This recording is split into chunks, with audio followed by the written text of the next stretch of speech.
Agradecemos el tiempo y la atención que nos proporcionan para pues, tratar un tema de vital importancia y tiene que ver con la justicia penal en el estado de Jalisco. Antes de comenzar, quiero dar la bienvenida al extraordinario panel con el que contamos el día de hoy. Primero que nada, bienvenido Siegfried Herzog, director regional de la Fundación Friedrich Naumann.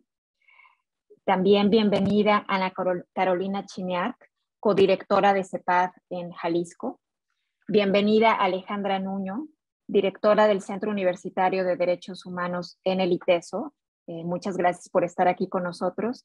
Y bienvenido también magistrado presidente del Tribunal Superior de Justicia del Estado de Jalisco, Daniel Espinosa. Gracias por acompañarnos.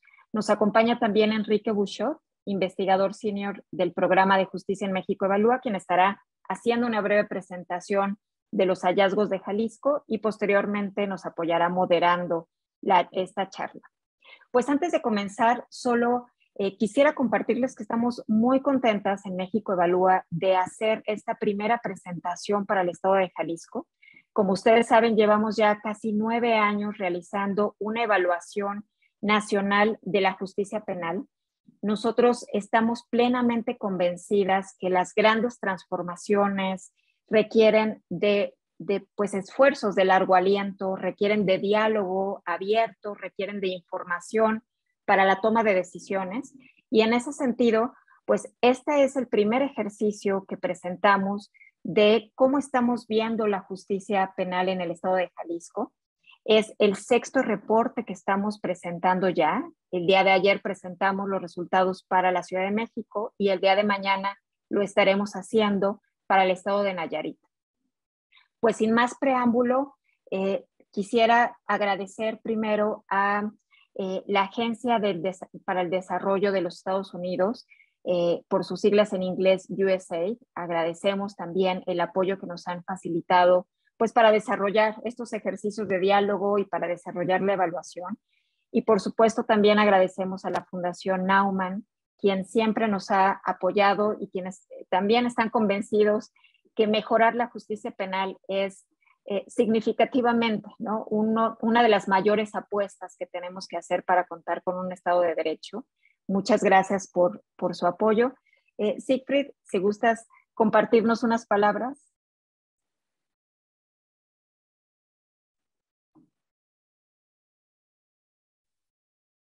Muchas gracias, Cristel. Y buenas tardes a todas y todos. En nombre de la Fundación Friedrich Naumann para la Libertad, les doy la más cordial bienvenida a este diálogo. Saludo también a nuestros ponentes de hoy, agradeciendo su apertura para colaborar y participar en este evento importante. Felicito a México Evalúa por la organización de estos diálogos ya que demuestran la relevancia y el impacto de hallazgos. Como parte de la 7ª edición del reporte Hallazgos 2019, México Evalúa inauguró una nueva etapa en la evaluación del sistema de justicia penal, la incorporación de la perspectiva local. Es un desarrollo orgánico de nuestra cooperación. La Fundación Friedrich Naumann para la Libertad coopera con México Evalúa desde hace algunos años en el proyecto de hallazgos. Juntos hemos recorrido puntos de mejora en diversos estados, como Guanajuato, y hubo algunas cooperaciones locales. Sin embargo, la realización de hallazgos desde lo local, este nuevo paso, avanza dinámico. Ofrece un nivel de análisis detallado en el que la participación de la sociedad civil y la buena voluntad de cooperación de las autoridades es clave para el éxito. Eso abre una dinámica más fuerte de reformas al nivel de los estados. Hallazgos es una de las publicaciones más relevantes para el país. Es un referente del sistema penal acusatorio en México y de los índices de impunidad. Cada año también es clave consultar el ranking de avance y de consolidación del sistema de justicia penal para ver los avances logrados o esfuerzos de coordinación interinstitucional en estados como Jalisco. Quisiera recalcar mi agradecimiento por la disposición de las autoridades y por la dedicación de la sociedad civil para trabajar en este tema conjuntos. También, por último, felicito de nuevo al equipo de investigación de México Evalúa por realizar este trabajo tremendo y por la organización de este diálogo. Muchas gracias. Muchísimas gracias a ti, Siegfried, y a todo el equipo de la Fundación por hacer esto posible. Ahora vamos a pasar a conocer un poco algunos de los datos principales que encontramos en este ejercicio de evaluación. Definitivamente, como nos va a exponer Enrique, encontramos pues algunas señales positivas, pero también algunas áreas de mejora que podemos construir, y esa es justo la idea de esta primer charla, ¿no? De poder encontrar hacia dónde tienen que apuntar los esfuerzos para co-construir una agenda pública en materia de justicia. Si gustas presentarnos, Enrique, muchas gracias. Muchas gracias al panel. Voy a compartir mi pantalla. Bueno, a continuación veremos algunos datos, algunos de los puntos más importantes o más destacados sobre el contexto de la justicia penal en el estado de Jalisco. Lo primero es cuál es nuestro panorama, en dónde está en contexto el Estado. Bueno, en primer lugar hay 25,764 víctimas por cada 100,000 habitantes. En 2019 fueron 27,293. Es una mejora considerable. El 31,6% de los hogares en Jalisco fueron víctimas del delito. Vamos a redondearlo a 4 de cada 6. Ahora, en cuanto a los delitos en específico, no todo siempre es homogéneo. La violencia familiar presentó un incremento del 7,6% y en cambio los homicidios disminuyeron un 4,6%. En este sentido, habría que analizar cuál ha sido el impacto de las medidas sanitarias y de los encierros que se han tenido que tener en el desarrollo de esta dinámica delictiva. Porque igualmente el robo disminuyó en un 29,9%, en un 30%, aunque se mantiene como el delito de mayor frecuencia. E igual el narcomenudeo mostró una considerable reducción del 38,5% con respecto al 2019. En general, observamos una tendencia ya sea a la disminución o a la estabilización de los fenómenos delictivos. Ahora, los delitos no denunciados, que es la cifra negra, en 2019 fueron el 91,2%, es decir, se denuncian 9 de cada 100 delitos. En este contexto, donde nos encontramos en Jalisco en términos de la consolidación del sistema acusatorio. Jalisco mejoró un 12,4% en su ranking de consolidación, ubicándose en la 13ª posición con 517 puntos de 1,100 ideales. Dentro de las áreas de oportunidad que observamos, en primer lugar, los esfuerzos interinstitucionales. Se observan importantes áreas de oportunidad en lo que refiere a la coordinación del nuevo sistema de justicia para lograr que opere como sistema y no como un agregado de cada uno de los componentes institucionales. En esta medida también vemos como área de oportunidad el flujo y consumo de la información generada a nivel sistémico. Cada institución maneja sus propias bases de datos, maneja sus propias informaciones y esta no necesariamente fluye hacia todas las instituciones, lo cual genera asimetrías tanto en la operación, dificulta la operación diaria, así como dificulta también los esfuerzos de planeación, ya que cada una de las instituciones realiza la planeación desde su presupuesto, su operación, sus prioridades, sus indicadores de desempeño, desde una visión aislada y no desde esta perspectiva sistémica. Y por último, en el presupuesto, aunque en 2020 se incrementó 2,7% más al sector, existen importantes variaciones al interior de cada una de las instituciones, con lo cual se generan asimetrías. Por ejemplo, la defensa, la Comisión Ejecutiva de Atención a Víctimas recibe 31 centavos por cada peso que recibe la Defensoría y a su vez la defensa recibe 6 centavos por cada peso que recibe la Fiscalía. Desconocemos cuáles son los racionales detrás de las asignaciones presupuestales, dado que no existen documentos de planeación y existe una justificación por parte del legislativo para entender cómo estos presupuestos habilitan la operación y facilitan la obtención de metas sistémicas.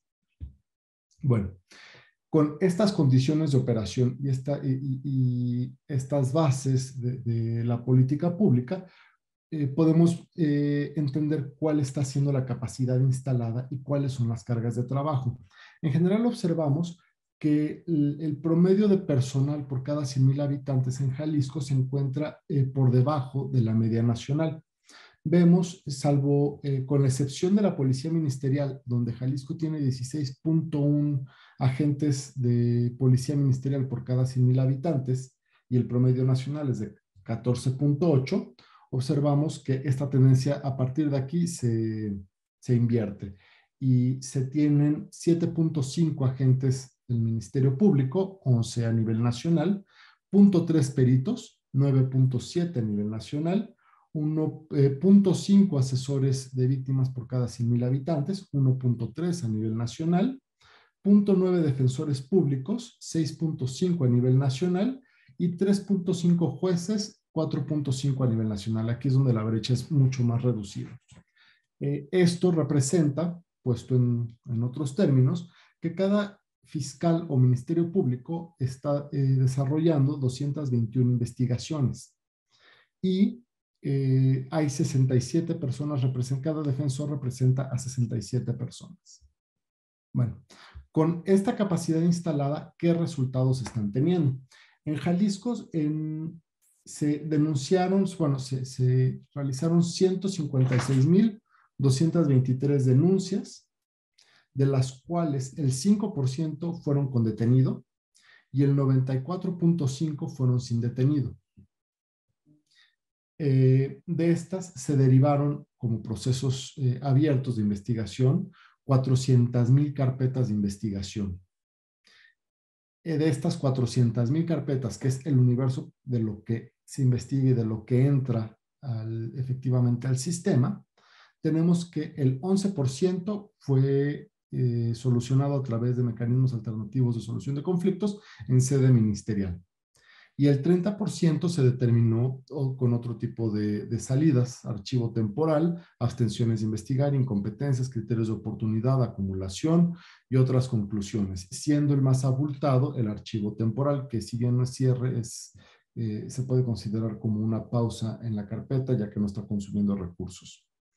Y se mantienen en proceso de investigación el 56% de las carpetas, que son equivalente a 228,000.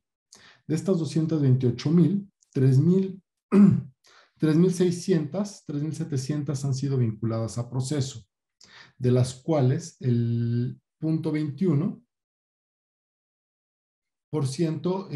3,311 han salido a través de soluciones alternativas, 1,400 de procedimiento abreviado, y en juicio oral se están procesando 379 casos. Al final, esto se traduce en un nivel determinado de impunidad, entendiendo desde México evalúa la impunidad como de las carpetas que entran al sistema, es decir, de lo que no fue la cifra negra, aquellas que efectivamente tuvieron alguna conclusión, no aquellas que se mantienen como investigaciones abiertas o archivo temporal. Y observamos que Jalisco pasó del 96.1% de impunidad en 2019 al 94.5% en 2020, lo cual es un importante avance en el combate a la impunidad.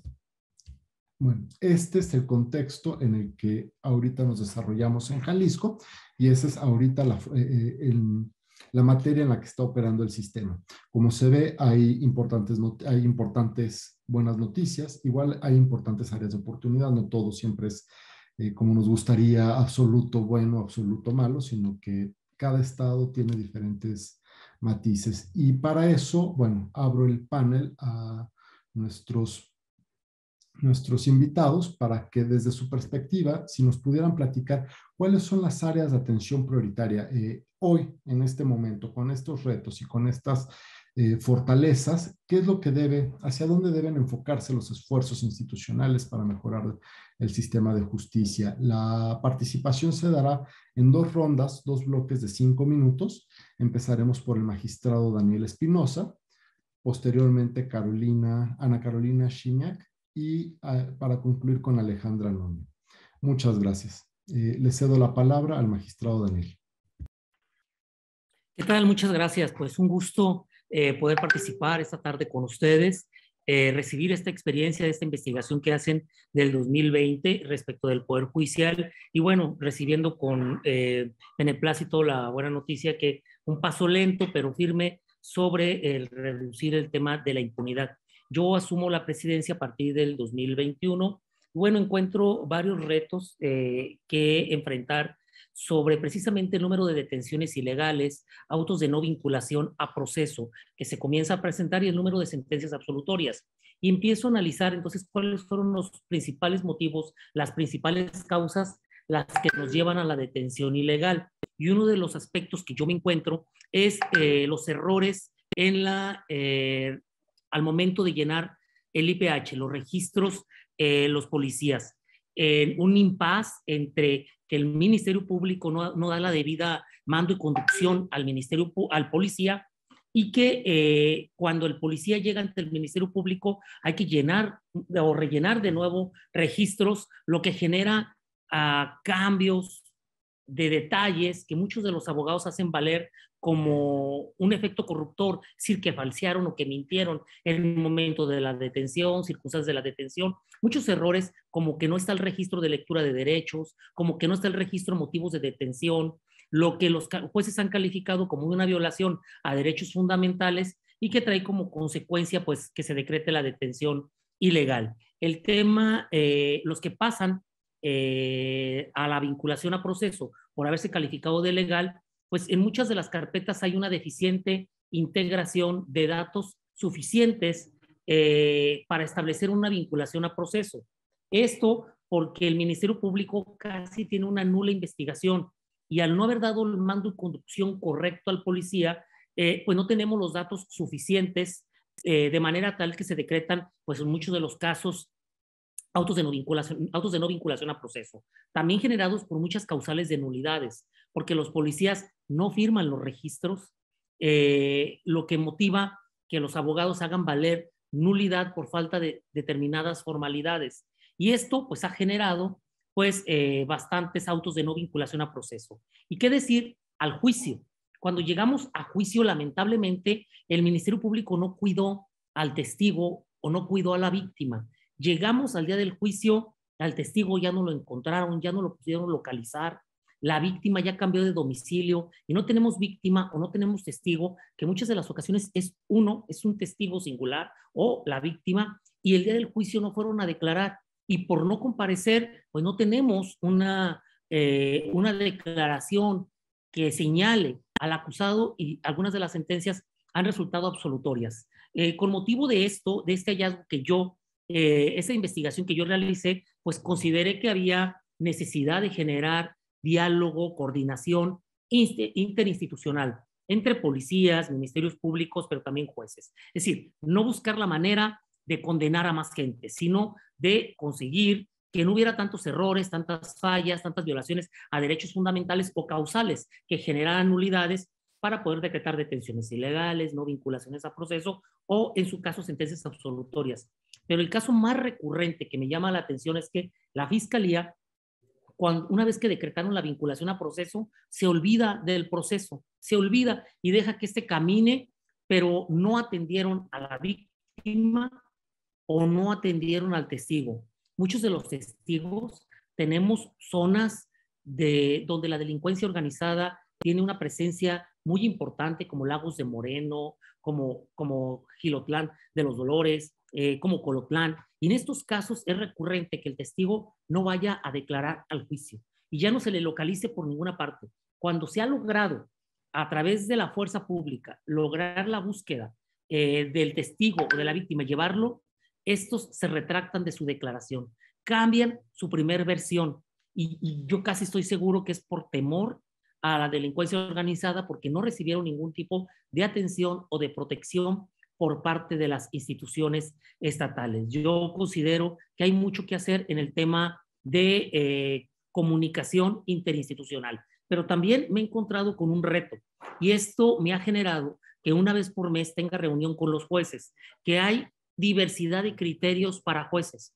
Para un juez, una detención fue ilegal porque no hay sospecha razonable. Un caso muy similar para otro juez sí está justificada la detención y se decretó la detención legal. He trabajado en homologar criterios, al menos en zona metropolitana o el primer distrito tengo 21 jueces de control y hay criterios muy dispares en lo que resuelve uno y otro. Y yo estoy trabajando en una reunión más o menos por mes. De hecho, este viernes tengo una de las reuniones porque en Jalisco se generó un tema de retenes, de estar deteniendo al azar vehículos por el alto índice de homicidios, desaparición forzada, de narcomenudeos, y ha dado un resultado extraordinario porque en una semana las detenciones aumentaron, pero también han sido muchas detenciones ilegales. Y lo que yo pretendo es homologar el criterio de los juzgadores y que no haya criterios tan dispares de los jueces que manejan esta materia. Y creo que con esto cubro el tiempo. Muchas gracias, magistrado. Muy loable ese trabajo porque, bueno, al final una de las funciones y deberes de las instituciones es generar certezas a través de la predictibilidad del comportamiento y la homologación de criterios, pues da una base y una certeza a la ciudadanía y al justiciado de qué esperar. Le cedo la palabra a Ana Carolina para su participación. Muchas gracias. Buenas tardes y muchas gracias, Enrique, y muchas gracias a México Evalúa por la invitación al evento, y también quisiéramos por parte de la organización felicitar mucho a México Evalúa por su valioso reporte de hallazgos que considera precisamente estos contextos y experiencias desde lo local. Iniciaría de manera más general que para cumplir con la función de generar respuestas a los conflictos que se derivan de la comisión de los delitos y también esclarecer los hechos, identificar a las personas responsables y reparar de manera integral a las víctimas y la sociedad, pues se requieren las instituciones con alta capacidad que atiendan las exigencias de justicia y respondan a las necesidades de la ciudadanía. En este sentido, de algunas muestras de la insuficiente capacidad de las instituciones del sistema de justicia de Jalisco, hemos podido destacar principalmente iniciando la ausencia de recursos suficientes y sobre todo, como se ha mencionado en la presentación, no existe una planeación, por lo tanto no existe una relación entre carga de trabajo y asignación presupuestal. Y esto se evidencia en procesos lentos, poco efectivos, de poca calidad y rezagados, sobrecarga claramente de trabajo, centralización de servicios a nivel del Estado, sobresaturación, instalaciones poco adecuadas y claramente tiene el impacto en la falta de acceso a la justicia, lo que también pues quedó evidenciado en el índice de impunidad utilizado en el reporte que contabilizó la impunidad en 2020 de más de 94.5%. Y como se ha señalado también, del total de carpetas indicadas en 2020, solo 5.5% contaron con una persona detenida y solamente 0.9% de las personas detenidas fueron vinculadas al proceso. La impunidad sin duda abona a que no se identifiquen las causas de los delitos, sobre todo las de también carácter estructural y macrocriminal, lo que también contribuye a su constante repetición. Además, la institución de la Fiscalía del Estado no ha utilizado los criterios para la atención y determinación de casos ni una política de priorización de casos, por ejemplo, de los de alto impacto social, con un riesgo para las víctimas o que implican violaciones de derechos humanos, y parece no contar con un plan estatal de persecución penal. Además, no ha implementado un modelo de gestión ni un servicio profesional de carrera que pudiera garantizar procesos de carácter mucho más transparente, objetivos y claros, tanto de ingreso, desarrollo y permanencia de su personal, pero también abonar a más independencia de las investigaciones y efectividad de su trabajo. Por otro lado, de manera también más específica para la organización y en coincidencia también lo que mencionó el presidente del Supremo Tribunal de Justicia, una de las cuestiones que nos llamó atención y nos preocupó en Jalisco es lo que correspondió a un alto índice de detenciones ilegales. De acuerdo con el reporte de hallazgos en Jalisco en 2020, solo el 30.4% de las personas detenidas fueron puestas a disposición del Ministerio Público, y este dato se conectó también con la información proporcionada por la Defensoría Pública, de acuerdo con la cual 32.6% de las personas imputadas representadas fueron liberadas porque la detención fue calificada como ilegal por las y los jueces de control. Y estos datos también se corroboran con la información de la EMPOL del año 2021, Encuesta Nacional de Población Privada de la Libertad, que evidenció que el 39.7% de las personas entrevistadas fueron detenidas de manera arbitraria, lo que refleja la permanencia de la práctica detener para investigar, y evidencia también una serie de omisiones que quedan convalidadas al final por distintas instituciones del sistema de justicia penal, vulnerando múltiples derechos humanos y además colocando a las personas detenidas en mayor situación de vulnerabilidad a que pudieran convertirse en víctimas de graves violaciones de los derechos humanos, como tortura, desaparición forzada o ejecuciones extrajudiciales. Además, las detenciones arbitrarias y el uso distorsionado del sistema de justicia penal, de manera particular en Jalisco, se ha convertido en una herramienta de represión y criminalización de la protesta social, la práctica que también se ha mantenido en 2020 con hechos de represión de manifestaciones ocurridas los días 4, 5 y 6 de junio, o por ejemplo, ya en el año 2021, el 9 de julio, al reprimir la manifestación feminista. Y finalmente, para esta intervención, el reporte presenta a la Comisión Ejecutiva Estatal de Atención a Víctimas Jalisco como institución con pocos avances y menos beneficiada a nivel presupuestal. La comisión se ha destacado por poca calidad de atención y limitada integralidad de los servicios brindados, o la insuficiencia del personal para proporcionar principalmente asesoría jurídica a las víctimas, siendo esta parte esencial en el proceso penal. Y cabe señalar que por años se han ignorado las solicitudes para aumentar el personal de la comisión, sobre todo de asesores jurídicos, quien en 2021 contó con solo el 20% de la capacidad requerida para responder al contexto de violencia de Jalisco, de acuerdo con las propias proyecciones que se ha realizado por parte de la institución. Es importante mencionar en ese sentido, hablando de las cuestiones de atención prioritaria, que en Jalisco desde el año 2014 se cuenta con la Ley de Atención a Víctimas. No obstante, esta constituyó una deficiente reproducción de la Ley General de Víctimas, que no ha sido actualizada, y se han presentado múltiples obstáculos del funcionamiento del sistema estatal de atención a víctimas.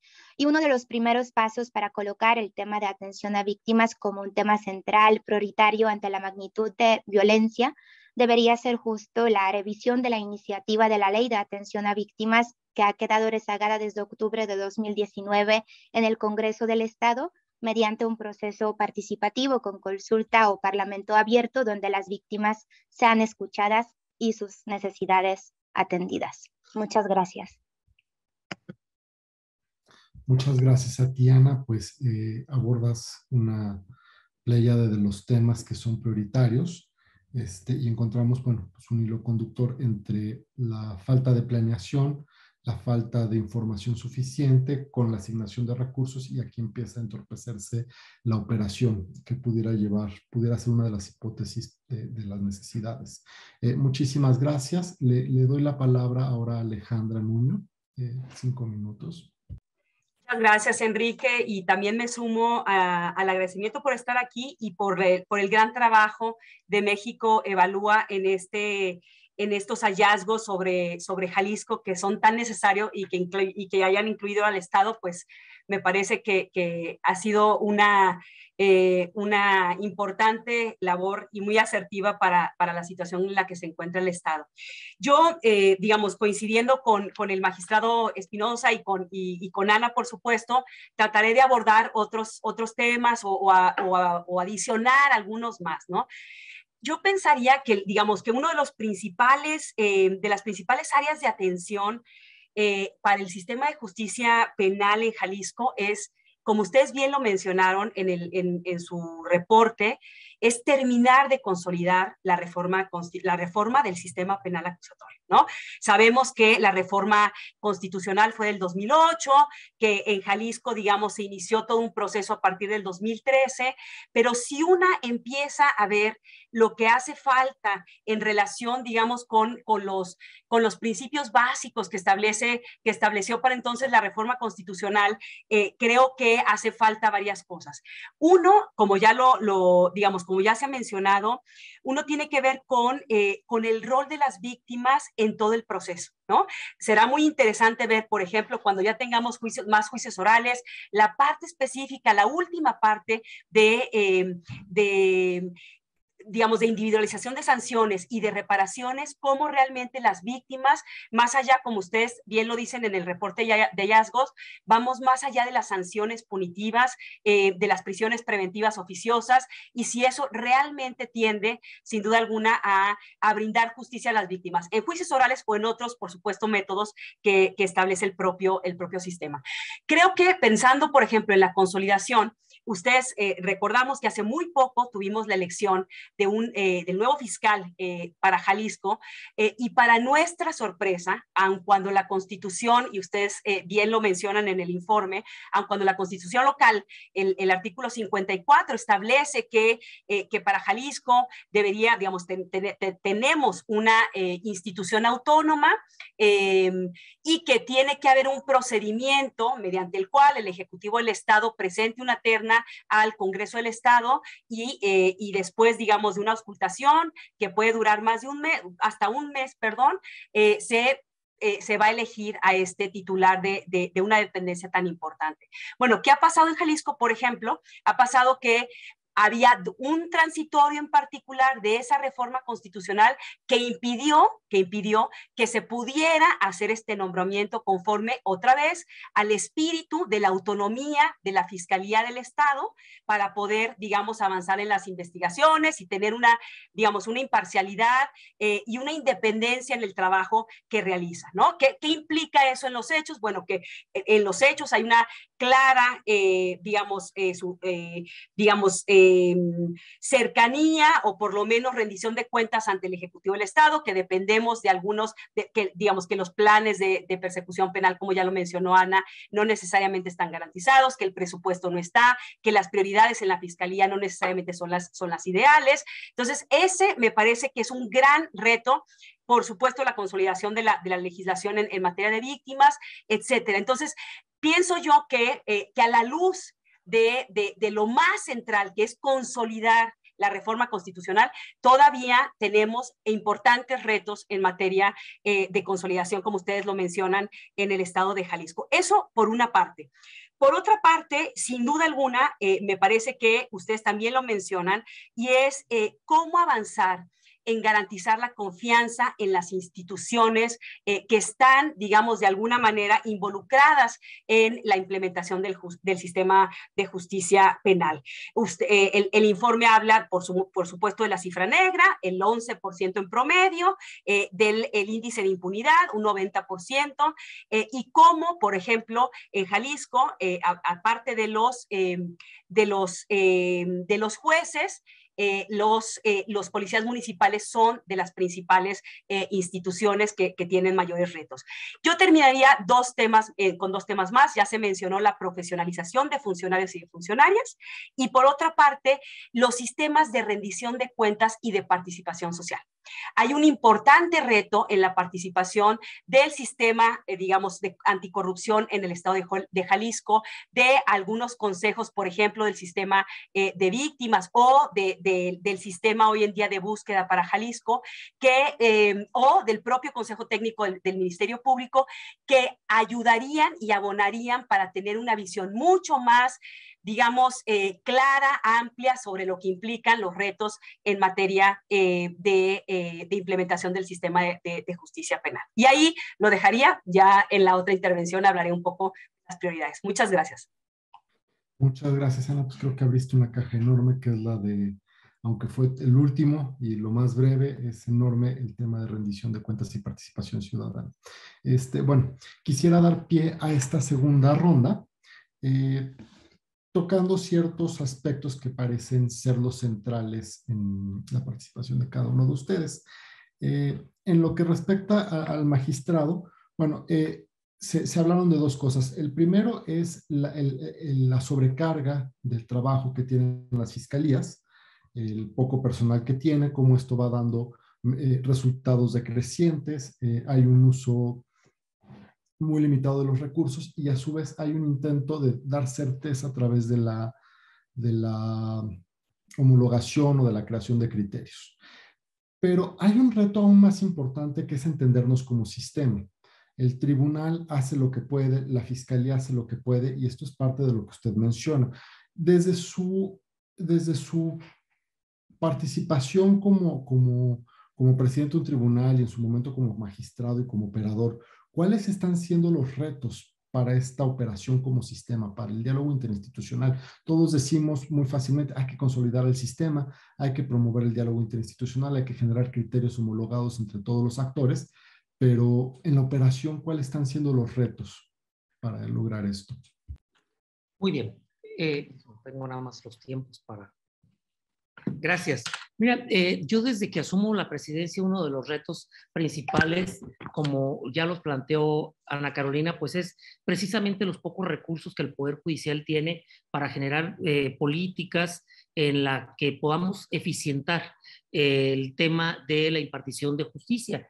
Yo hice y trabajé proyectos diagnósticos, por ejemplo, en materia familiar, donde teníamos el aumento de violencia y esta violencia generó o desató muchas demandas de divorcios, separaciones, pero también el aumento de denuncias de delitos de violencia familiar y maltrato infante. Y hago yo un estudio y un diagnóstico, pues de que requiero, por ejemplo, cambiar de computadoras, hago todo el estudio de lo que se requiere para cambiar equipo que tenemos hace 20 años y hago un diagnóstico y pues la respuesta es que no, porque no hay recursos. Hago otro diagnóstico sobre el crear más juzgados penales porque estamos saturados. Resulta que tengo 21 jueces de control más 3 jueces de ejecución. Son 14 salas las que tenemos en Puente Grande y resulta de que muchas de las audiencias se retrasan y no se pueden desahogar porque no hay una sala de oralidad libre para desahogar audiencias, lo que genera retrasos de 1 a 2 horas. Para cuando ya están en disposición de tener una sala libre, ya las partes ya se fue, el abogado, el testigo, la víctima, no se esperaron a la audiencia porque se desesperaron. Y entonces yo hago un estudio, un diagnóstico diciendo, pues si tenemos 25 jueces, 24 jueces, yo necesito 25 salas. Y hago todo un diagnóstico para que cada juez tenga su sala. Y bueno, de alguna manera el gobernador apoyó este proyecto, no como quisiéramos, pero sí pudimos construir 10 salas para poder trabajar, pero resulta que ahora cada juez tiene su sala y me enfrento con otra problemática. Resulta que no tenemos el número de defensores públicos necesarios para poder desahogar 24 audiencias de manera simultánea. Sí, ahora yo tengo 24 salas, lo que me puede dar la oportunidad de desahogar simultáneamente 24 audiencias, lo cual es una falacia, porque no tengo el número de defensores públicos suficientes para poder cubrir el tema de la audiencia. Pero a veces sí tengo al defensor, tengo al juez, tengo al fiscal, pero hacen falta asesores jurídicos. Creo que el día de hoy hay 4 o 5 asesores jurídicos y que incluso tienen un sueldo ínfimo de 10,000 pesos al mes. No se le ha dado la importancia a la figura de la asesoría jurídica, lo que trae como consecuencia que muchos jueces digan, pues así voy a desahogar la audiencia sin asesor jurídico, pero ordenen reponer procedimientos por la violación al derecho fundamental a la asesoría jurídica de la víctima. Entonces, sí tengo número de salas, pero no conté con que no iba a tener el número de defensores, el número de fiscales, porque necesitaban que me aumentara el número de fiscales y también el número de asesores jurídicos. Entonces, el crear más salas me generó una problemática adicional para poder mejorar el tema. Ahora, ¿qué estoy buscando? Bueno, firmar convenios con universidades, al menos en maestría, para que puedan los maestrantes dar un tipo de servicio social y poderlos nombrar de asesores jurídicos en las audiencias y poder tener un número adicional. Porque yo hablo con la autoridad encargada de decirle, requiero más asesores jurídicos para que no se me suspendan las audiencias, para que no se difieran. Y el problema llega al mismo tema, presupuestal, donde no hay presupuesto. Yo en este año obtuve solamente el 3.05% de aumento a mi presupuesto. Ni siquiera obtuve el inflacionario, que fue arriba de 7%. Yo no puedo aumentar la plantilla, no puedo crear más tribunales, no puedo mejorar las condiciones, porque no obstante, por ejemplo, que cree más salas, no pude generar más audiencias por la carencia de personal. Les informo que antes de tener estas salas, de las audiencias programadas, solamente se desahogaba el 40%. Por sala, por la carencia de salas, se diferían audiencias. Con el aumento de salas, ahora aumenté al 55% de desahogo, pero ahora el 45% que no se desahoga es porque el notificador no alcanzó a notificar un porcentaje, pero para eso sí creamos, desaparecimos unos juzgados tradicionales y los notificadores los mandamos al sistema acusatorio para fortalecer esa área de notificación, pero no pude fortalecer el área de defensoría pública, que no me corresponde a mí, el área de asesoría jurídica, que tampoco me corresponde a mí, y en ese sentido, pues sigo teniendo un tema de retroceso. Sí he hecho proyecciones para planeación de qué es lo que se requiere desde mi perspectiva del Poder Judicial, pero tuvo un impacto en otras instituciones que yo difícilmente puedo resolver. Y en ese sentido, yo creo que los temas pues son presupuestales. Yo estoy trabajando en temas de justicia digital, pedí apoyo al gobernador para ello, no lo hubo, pero bueno, gracias a la embajada norteamericana nos apoyaron con hasta $6 millones en equipo Cisco para poder tener expediente digital y firma digital, y en eso estoy esperando que en marzo poder inaugurar ya el uso de la firma digital en el Poder Judicial del Estado de Jalisco. Muchas gracias. Muchas gracias, magistrado. Sí, sin duda, la limitación de recursos es la limitación operativa más importante, sobre todo en un estado tan grande y tan complejo, que es tan diverso entre lo rural y lo urbano. Muchas gracias. Bueno, ahora, Ana, tú pusiste sobre la mesa una cantidad de temas importante que podemos clasificarlo en dos o tres categorías. Una tiene que ver con la operación, planeación, recursos, persecución penal estratégica, modelos de gestión, servicio profesional de carrera. Otro tiene que ver con las características institucionales, como es la autonomía. Y una última es ya los resultados que podemos ver, como la criminalización de la protesta que mencionas, sobre todo la de 8 de marzo. De estos tres temas, cada uno tiene múltiples causas, y pensándolo en ciclos presupuestales anuales o trienales o sexenales, pues no todo se va a poder atender al mismo tiempo y con la misma fuerza. ¿Cuál pudiera ser como una ruta de estos múltiples temas? Es primero empezar por planeación, por servicio profesional de carrera, porque al final lo que queremos evitar es justamente que pasen estas acciones de uso de la fuerza para la criminalización de actividades sociales. Muchas gracias. Creo que principalmente lo que coincidiría, iniciando con lo que mencionaba Alejandra, que uno de los pasos de suma relevancia, primero en Jalisco, es la búsqueda de la autonomía, y sobre todo también autonomía a nivel presupuestario de la Fiscalía. Sobre todo que en ese sentido pues existe un impacto relevante en la efectividad de su operación, y sobre todo también por ende en disminuir el grado de impunidad y realizar estas investigaciones de manera objetiva, independiente e imparcial. Y actualmente, justo con el proceso irregular de la elección del fiscal que se mencionaba, precisamente por parte del legislativo se han presentado varias iniciativas en las últimas semanas en la materia. Entonces también colocando los retos, colocando también las cuestiones de las apuestas hacia los compromisos con las autoridades, es muy importante que se puedan realizar esfuerzos en conjunto desde Ejecutivo y Legislativo para poder generar las reformas que ayuden a fortalecer las capacidades del sistema de justicia penal de Jalisco y garanticen la procuración de justicia que no quede guiada por otros intereses o indebidas influencias, y sobre todo también que pudiera considerar estos procesos del diseño presupuestario atendido al estado actual actual de las instituciones y sobre todo la obligatoriedad de generar los diagnósticos institucionales de manera continua. Y en ese sentido también lo que quisiera mencionar y también se relaciona con la respuesta, uno de los aspectos relevantes también es la cuestión de publicidad, de información, la transparencia y rendición de cuentas y también la construcción conjunta en cuanto a las políticas públicas y también presupuesto en conjunto con la sociedad.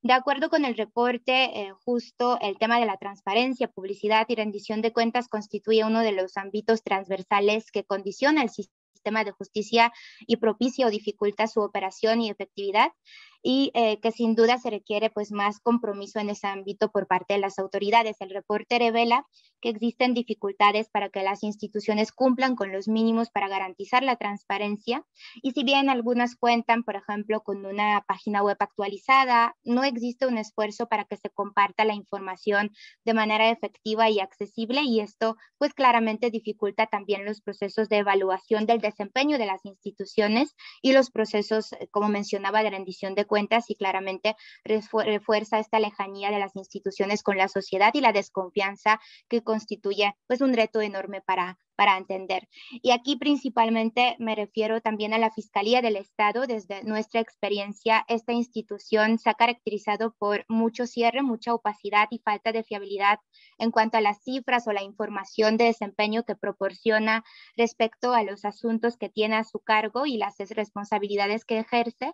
Y a través del seguimiento que hemos realizado a lo largo de los últimos años, pues se ha podido comprobar que se proporciona información diferenciada con respecto a distintas solicitudes de acceso a la información que van en el mismo sentido. Se bloquea de manera constante los procesos de transparencia a través de la negativa de información que sabemos que se tiene, o se rechaza, por ejemplo, la competencia sobre información de la cual el marco legal sí la establece. Por ejemplo, un ejemplo muy reciente que hemos seguido por parte de la organización ha sido, por ejemplo, el número de las sentencias en materia de desaparición, donde la Fiscalía ha entregado en distintas solicitudes información con años diferentes o números de personas sentenciadas diferentes, además de una reciente negativa a entregar información argumentando que no se tiene competencia sobre esa información y que la misma debería ser entregada por el Poder Judicial, aun cuando tiene en su estructura una Dirección General de Seguimiento a Procesos que se encarga de la sistematización, registro y seguimiento de los casos judicializados y las sentencias. Igual también, pues aprovechando el último minuto del tiempo, quisiera también señalar otra cuestión que para nosotras a partir del informe ha sido de suma importancia de mencionar, y sobre todo también por la trascendencia para el estado de Jalisco. El reporte de hallazgos confirma la permanencia de la política punitivista que ya se estaba de cierta manera abordando, misma que evidencia ese privilegio del uso de la prisión preventiva como medida cautelar, que ha llevado a estas cifras de más de 60% de las personas privadas de la libertad que todavía se encuentran bajo proceso y no cuentan con sentencia, y esto resulta preocupante y requiere esfuerzos de reducir dicho porcentaje, tanto por los estándares en materia de derechos humanos como también considerando las prácticas institucionales como fabricación de procesos o presiones para dar una versión distinta a los hechos, sobre todo que de acuerdo también con la encuesta nacional de población privada de la libertad, el 38.4% de las personas detenidas fue agredido físicamente y el 12% recibió presiones o amenazas con la finalidad de declararse culpable. Y además, si tomamos en cuenta estos rezagos de procesos, la situación de detención se agrava no solo por tiempos de estar privado de la libertad de manera injusta, sino también por las condiciones que se mantienen en los centros penitenciarios, y a esto se suma también la percepción de la sociedad que la prisión es la única medida o solución y que solamente el 53% de la población conoce que existen otras sanciones además de la prisión. Y lo que también preocupa, y ya conectando con la pregunta del presupuesto, por ejemplo, el aspecto de los recursos ligados a los temas de personas privadas de la libertad para las instituciones como Secretaría de Seguridad Pública, ahí se ha tenido una disminución alarmante del 5.4% este año en cuanto a los recursos destinados justo para esta materia. Muchas gracias. Muchas gracias, Ana. Bueno, creo que los primeros pasos. Entonces empezamos a hablar de una autonomía acompañada de mecanismos de transparencia y rendición de cuentas, de accountability, de consecuencias de los actos de los agentes. Y esto me abre la puerta hacia los temas planteados por Alejandra, que si bien también tú abordas la autonomía, la consolidación, la construcción de la confianza se mencionaba ayer, se construye a través de los resultados, también hablas muy de refilón, pero creo que es el tema central, de la rendición de cuentas y sobre todo de la participación ciudadana ante la planeación, la participación en la planeación, en el diseño de planes operativos, en el diseño de la persecución penal estratégica, en la supervisión o Contraloría Ciudadana, que nos empezaría a llevar un nuevo modelo de gobernanza. Pero esto también es un tema enorme que tiene que irse abordando desde múltiples escalones. Entonces, ¿cuál podría empezar a ser una ruta para fortalecer la participación ciudadana? Bueno, yo creo que lo primero es la apertura por parte de las instituciones, ¿no? Digamos, tenemos marcos normativos nacionales y locales que dan pie al establecimiento de consejos ciudadanos que tienen la facultad y las posibilidades de contribuir realmente al fortalecimiento de las instituciones de justicia, ¿no? Tenemos, como ya lo mencionaba, la ley de desaparición habla de un consejo ciudadano, tenemos un consejo de seguridad pública del cual hay organizaciones de la sociedad civil, académicos, académicas y por supuesto funcionarios y funcionarias. Tenemos un sistema local anticorrupción, que también, por supuesto, tiene el rol de participar en la construcción de políticas públicas, ¿no? Entonces, yo pensaría como en varios niveles. Por un lado, en la medida en la que haya transparencia, en la medida en la que midamos las cosas que hacemos, ¿no? No es menor lo que tú decías al inicio, Enrique, sobre los flujos de información.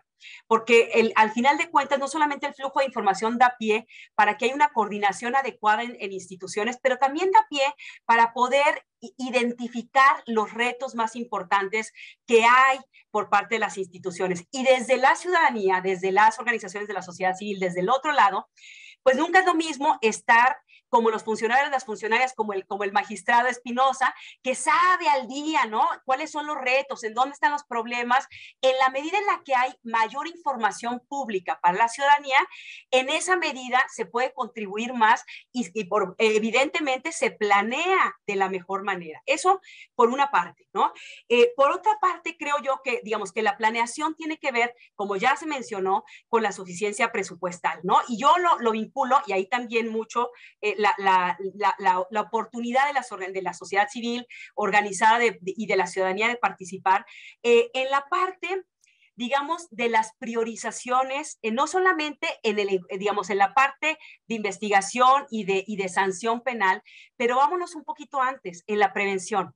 El informe de México Evalúa menciona, por ejemplo, que del presupuesto total, el presupuesto, digamos, solamente se asigna el 3% para la prevención de los delitos en Jalisco, que es dramático, ¿no? Tenemos el 68% en infraestructura. Yo espero que ahí estén las salas de juicio oral que ha pedido el magistrado, ¿me explico? Entonces, 3%, cuando estamos viendo, digamos, el informe se centra mucho en los delitos patrimoniales, pero podríamos hablar, por ejemplo, de que lamentablemente Jalisco subió en algún momento dramáticamente y exponencialmente en las desapariciones de personas, en fosas, y ahí podemos hablar, digamos, de un aumento importantísimo de delitos, y eso lo vinculo con que justamente a partir de las protestas de las que mencionó Ana, de los hechos de junio del 2020, el gobernador del estado, en una de las múltiples declaraciones que hizo, mencionó que había una infiltración de la delincuencia organizada en la fiscalía. Cosa que no es menor, y que una podría hablar otra vez desde el rol de la sociedad civil, de una medición de como dice mi colega Alejandra Anaya, de capacidades o voluntades del Estado para poder tener instituciones capacitadas, fortalecidas, con presupuesto, que puedan atender a la problemática, por supuesto a la prevención, a las problemáticas de los delitos, pero por supuesto a la impunidad. Y termino, y lo retomo mucho con el tema de rendición de cuentas y de participación. A mí me parece que si bien, digamos, hay todo un reto en las instituciones, en la parte de prevención, en los sistemas informativos, en la planeación, yo creo que hay un reto fundamental del Congreso del Estado en abonar en la rendición de cuentas, porque, y por supuesto en favorecer la participación ciudadana. Yo creo que, y pienso en 4 temas específicos. Uno, ya mencionamos avanzar en la normatividad legislativa. Perdón, hace un momento hablé del artículo 54 constitucional, cuando realmente es el 53, pero hay un reto muy importante para garantizar y para hacer efectivo el sistema penal, con todo lo que implica la revisión de instituciones, por ejemplo, que hace ahí la Procuraduría Social en relación con el rol que tiene la Comisión de Atención a Víctimas y la Defensoría Pública, por ejemplo, en otras partes de asesoría jurídica. 2, el rol que tiene el Congreso del Estado en la elección de funcionarios. Hablando de participación, de rendición de cuentas, ahí en la elección de funcionarios claves, el año pasado estuvimos presentes en varios procesos de selección de integrantes del Consejo de la Judicatura del Estado, de integrantes de magistrados y magistradas, y fue tremendamente lamentable digamos, los oídos sordos del Congreso del Estado a la participación social, donde decía, oye, estamos acá revisando con mucho detenimiento, con mucha seriedad, todos los perfiles que aquí están poniendo, y nos preocupa uno u otro perfil, y ahora lo acabamos de ver nuevamente con la elección del fiscal estatal. Entonces, no es menor el tema del rol que tiene el Congreso del Estado para garantizar una efectiva participación social en estos procesos de selección de funcionarios básicos. Y termino con 2 temas más. Ya se habló sobre el tema de la suficiencia presupuestal, y creo de nueva cuenta que el Congreso del Estado, a partir de las glosas, por ejemplo, que presentan los diferentes funcionarios y funcionarias, sin duda alguna, puede favorecer en la participación social y en la rendición de cuentas. Entonces, yo digo, ya hay legislativamente, legalmente, ya hay posibilidades y hay diferentes instancias de la ciudadanía que pueden y deben participar. El gran reto, y finalizo con eso, es que el Congreso del Estado lo logre. El mejor ejemplo fue lo que tuvieron que hacer familiares de personas desaparecidas por 2 legislaturas para garantizar que fueran escuchadas en un proceso participativo, abierto, transparente en el Congreso del Estado. Muchas gracias. Muchas gracias, Ana. Muchas gracias, perdón, Alejandra. Sin duda, la rendición de cuentas, la transparencia, pero sobre todo la participación ciudadana, es el esquema al que tenemos que apostar. Hemos estado ya muchos años desde una centralización administrativa, desde una centralización burocrática, y la ciudadanía, el problema de seguridad, el problema de la justicia penal, es un problema de todos los mexicanos y de todos, no solo los mexicanos, de todos los que estamos en este territorio. Y a todos nos interesa y a todos nos compete tener una mejor justicia. No se trata de corresponsabilidades y no de ámbitos de atribución. Bueno, por mi lado, esto es todo. Les quiero yo agradecer a los panelistas y a todos los que vieron esto. Y les cedo la palabra a Cristel Rosales. Muchas gracias. Muchas gracias, Enrique. Muchas gracias a todas y a todos los que participaron en el diálogo. Creo que han quedado pues puntos muy claros sobre la agenda. Este es un primer ejercicio que nos permite aprovechar la información con la que contamos e ir estableciendo de la mano con autoridades, con sociedad civil, con academia, pues cuáles son justo la agenda prioritaria que tenemos que avanzar en el Estado, ¿no? Me quedo con ciertos temas. El primero, analizar el presupuesto. Si bien todo requiere un ejercicio de planeación y esta perspectiva sistémica, que en el caso de Jalisco hemos visto pues variaciones muy fuertes, especialmente en las instituciones que están para proteger y para garantizar los derechos tanto de víctimas como de imputados. En ese sentido, si bien tenemos que revisar el presupuesto en general, es indispensable analizarlo desde esta perspectiva sistémica y con un enfoque de derechos. Otro punto también con el que me quedo tiene que ver con la autonomía, ¿no? La autonomía de la Fiscalía. Hemos también trabajado mucho este tema a nivel federal, nacional y en varias entidades, y nos parece que es un elemento indispensable, no solo por el blindaje con el que se interpreta la autonomía, sino también, sobre todo, por la independencia con la que deben de operar quienes están en el campo, ¿no? Quienes están desarrollando las investigaciones y el litigio. Y en ese sentido, pues hay varios elementos importantísimos. Uno de ellos, el servicio profesional de carrera y la existencia de controles y contrapesos, ¿no? Porque de lo contrario, pues hay mayores riesgos, ¿no? Para un uso arbitrario de la justicia. Y un último punto con el que me quedo, la participación ciudadana. Tenemos que revisar cuáles están siendo los mecanismos existentes y el alcance de estos mecanismos existentes, su efectividad, para asegurar que la justicia penal no sea un ejercicio en donde la sociedad civil, la academia, los colectivos de víctimas estén ajenos, ¿no?, a las decisiones y a la operación. Y en ese sentido, pues me parece que también es un punto importante a tomar. Y un último, que no quisiera dejarlo pasar, este tema del involucramiento del poder legislativo estatal, ¿no? Sin duda, esto pasa por el ejercicio de todos. Aquí está el Poder Judicial y celebramos poder tener este diálogo con usted directamente, pero al igual quisiéramos también poderlo tener con la Fiscalía, con la Secretaría de Gobierno y también con el Congreso del Estado, porque esta agenda sin duda requiere el esfuerzo de todas y de todos. Tomemos esto como un primer ejercicio y avancemos en esta agenda. Les vuelvo a agradecer su participación y agradezco a todas las personas que siguieron el diálogo por la transmisión. Muchas gracias. Muchas gracias a todos. Gracias, hasta pronto. Muchas gracias. Gracias.